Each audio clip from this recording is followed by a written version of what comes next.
Assalamualaikum warahmatullahi wabarakatuh. Kembali bersama saya Andi Sukri dalam mata kuliah Mekanika Teknik 3 untuk prodi 4 Perancangan Jalan dan Jembatan. Pada kesempatan kali ini kita akan membahas masih tentang matriks struktur balok dan batang.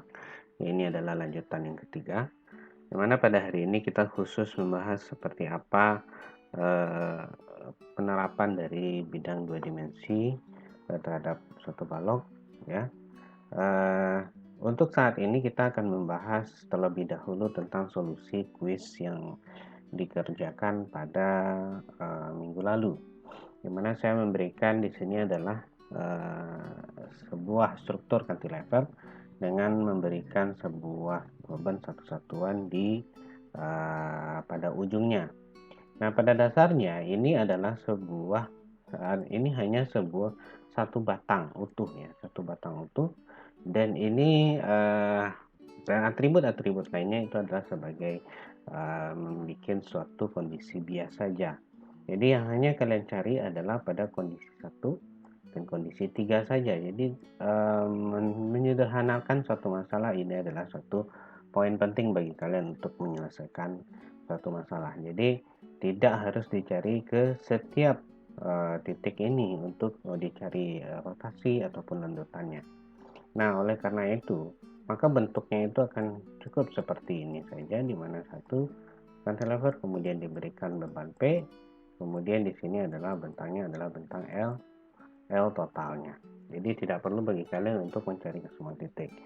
Nah, langkah pertama yang kalian lakukan adalah dengan menggunakan matriks, cukup menggunakan satu matriks elemen kekakuan karena kalian hanya satu batang.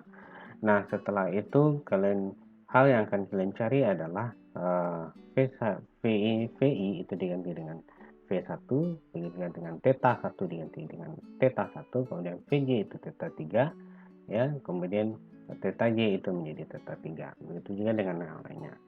Nah, setelah kita menuliskan matriks kekakuan seperti ini, kemudian ditentukan syarat batas di mana pada titik 1 itu tidak terjadi perpindahan secara vertikal, maka itu sama dengan 0. Tidak terjadi rotasi karena sama dengan 0, karena di sini kalau diberikan garis lanjutan, ya, kalau digambarkan lanjutan, maka lanjutannya itu akan seperti ini, ya. Maka lanjutan akan seperti ini, ya. Nah, maka ini adalah V2. Kemudian di sini akan terjadi rotasi, ya, di sini akan terjadi rotasi. Maka berapa besar theta di sini? Nah, itulah yang dimaksudkan dengan theta 2. Nah, kemudian di sini F1 atau F1 itu ada sebesar min 50 kN. Kenapa? Karena di sini resultan gaya, ya, sigma F itu sama dengan sigma F itu sama dengan 0, ya, karena P1 P dikurang P ditambah F1 itu harus sama dengan 0, maka otomatis F1 adalah bernilai negatif. Kemudian M1 itu langsung dikalikan dengan perkalian biasa, MP dikali L, maka itu sama dengan 200 kN. Nah, V3, maka V3 yang akan kalian cari, V3 di sini, ya, V3 dan theta 3, ya, theta 3. Kemudian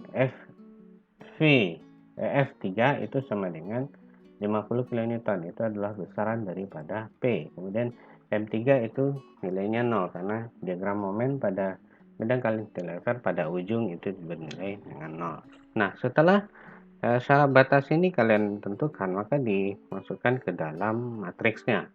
Maka di sini bisa kita lihat dengan nolnya di sini, maka ini bisa dihilangkan, ya. Setelah itu kita sederhanakan lagi menjadi matriks kolom sebanyak 2 kolom. Kemudian di sini masih ada 0, maka di sini terdapat nilai yang bisa kita nolkan antara baris pertama dan baris ketiga itu bisa dijumlahkan menjadi 0, maka itu bisa disederhanakan lagi. Nah, sehingga kita akan dapatlah matriks yang paling sederhana dengan menjadi matriks 2 kali 2. Nah, setelah itu kita cari. Dengan matriks 2 kali 2 kita bisa mencari penyelesaiannya secara substitusi biasa, maka didapatlah theta 3 itu sebesar min 100 L per EI. Kemudian begitu juga dengan V3, berapa besar lendutan yang terjadi pada V3 itu adalah sebesar min 200 L kuadrat per 3i. Nah, demikianlah solusi dari kuis yang kita laksanakan pada minggu kemarin. Semoga ini menjadi bahan bagi kalian untuk mengkoreksi pembahasan-pembahasan selanjutnya. Nah, pada materi selanjutnya ini kita akan mencoba bagaimana mengekivalensi beban merata terhadap beban merata menjadi satu beban terpusat. Nah, jika kalian lihat pada gambar, di sini terdapat beban merata, di mana sebesar Q. Nah, kemudian itu memiliki bentang sebesar L. Nah, ini bisa kalau dalam reaksi peretakan pada kedua ujungnya ini, itu akan menjadi QL per 2 dan QL per 2. Sedangkan momen yang terjadi di sini adalah QL kuadrat per 12 yang terjadi di sini. Nah, kalau kita berpindah menjadi terhadap Q terhadap bidang cantilever seperti ini, di mana di sini diberikan beban Q, kemudian dia memiliki panjang sebesar L, ya sebesar L seperti ini, maka beban reaksi peletakan terjadi atau ya momen reaksi peletakan yang terjadi, maka pada ujung ini akan menjadi QL per 2, kemudian di sini ada QL kuadrat QL, maka di sini bisa menjadi QL per 2 ya, karena sama-sama tumbuhan. Dan besar momen yang terjadi yang ditimbulkan adalah akibat momen yang ditimbulkan adalah sebesar QL kuadrat per 12. Nah, mungkin kita coba praktek langsung ke soal di mana di sini diberikan beban P secara gravitasi dengan EI yang sama sepanjang bentang, kemudian L dan di sini memiliki titik 1 dan 2. Nah, jadi yang kalian tentukan adalah tentukan berapa perpindahan alahi dan rotasi pada titik 2 ya. Jadi perpindahan yang terjadi di sini berapa ya. Theta V2 dan theta 2. Kemudian tentukan reaksi peletakan dan momen yang terjadi di titik 1, V1 dan theta 1. Nah, kemudian di sini kita coba menguraikan ya. Dari sini kita coba uraikan, maka di sini coba dikonversi terlebih dahulu dari gambar ini kemudian ditransformasi menjadi beban terpusat ya. Kemudian di sini beban merata dijadikan beban terpusat, maka pada ujungnya itu akan menjadi PL per 2. Jadi konversi dianggap kok ekivalennya itu dulu, kita ekivalen dulu beban merata ini menjadi PL per 2 di pada ujung, kemudian momen yang terjadi adalah PL kuadrat per 12 karena dia menghadap ke gravitasi, maka dia searah berlawanan jarum jam. Nah, setelah kita memberikan nilai ekivalensi, setelah itu kita susun seperti matriks biasa, apa yang kaidah matriks biasa yang sudah dilakukan, kemudian masukkan syarat batas ke dalamnya ya. Setelah dapat memasukkan syarat batas, maka kita dapatlah suatu matriks yang sederhana ya. Karena di sini cara menyederhanakannya, di sini adalah 0, kemudian di sini juga 0, maka ini juga, di sini juga F1 ya, di sini juga tidak. Maka matriks yang ditanya saja yang membutuhkan, maka cukup ini saja yang kita pakai. Nah, sama halnya pada kuis yang lalu.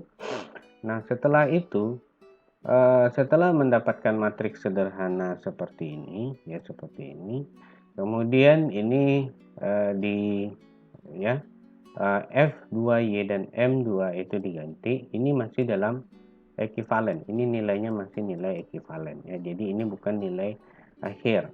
Nah, kemudian setelah itu nilai ini dicari, maka didapatlah berapa V2 dan theta 2, maka didapatlah seperti ini ya. Nah, ini belum akhir karena ini masih ekuivalensi. Nah, setelah dapat matriks seperti ini, maka kalian harus mengkonversinya, ya, mengkonversinya dengan nilai yang tadi, ya, nilai yang dapat ini kemudian dikurangkan, ya, dikurangkan. Jadi nilai 3LM ini dianggap karena ini adalah orientasinya adalah terhadap X, maka itu dianggap tidak ada dan cukup dihilangkan saja. Nah, kemudian nilai daripada 2LF, ya, yang ini, nah, kemudian dilakukan ke dalam bentuk matriks, ya, dalam bentuk matriks, ya, sehingga bentuknya itu seperti ini, ya. Jadi dikalikan dalam bentuk matriks berapa nilai yang diperoleh, ya, yang dimasukkan ke dalam bentuk matriks. Nah, maka di sini diperolehlah matriks yang seperti ini. Setelah itu nilai yang didapatkan dari PL per 2, ya, berapa nilai F1 M1 ini dapat nilainya segini, maka itu dikurangkan, ya, dikurangkan dengan nilai ini. Nah, maka didapatlah hasil akhir dari berapa nilai gaya F1 dan M1 adalah F1-nya adalah P dikali L, kemudian M1-nya P L kuadrat per 2. Nah, untuk tugas mandiri silakan dilakukan, dicoba untuk dilaksanakan dan dikerjakan di rumah.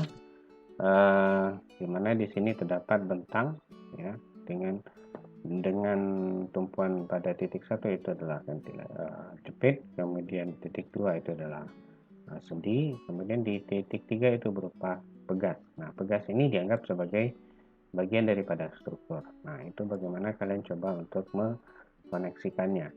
Nah, di sini diketahui P itu sebesar 5.500 kN, K sebesar 200 kN per meter, L sama dengan 3 meter, dengan modulus elastisitas sebesar 210 GPa, ya, GPa, kemudian ini sama sebesar 2 kali 10 pangkat 5 MPa, ya.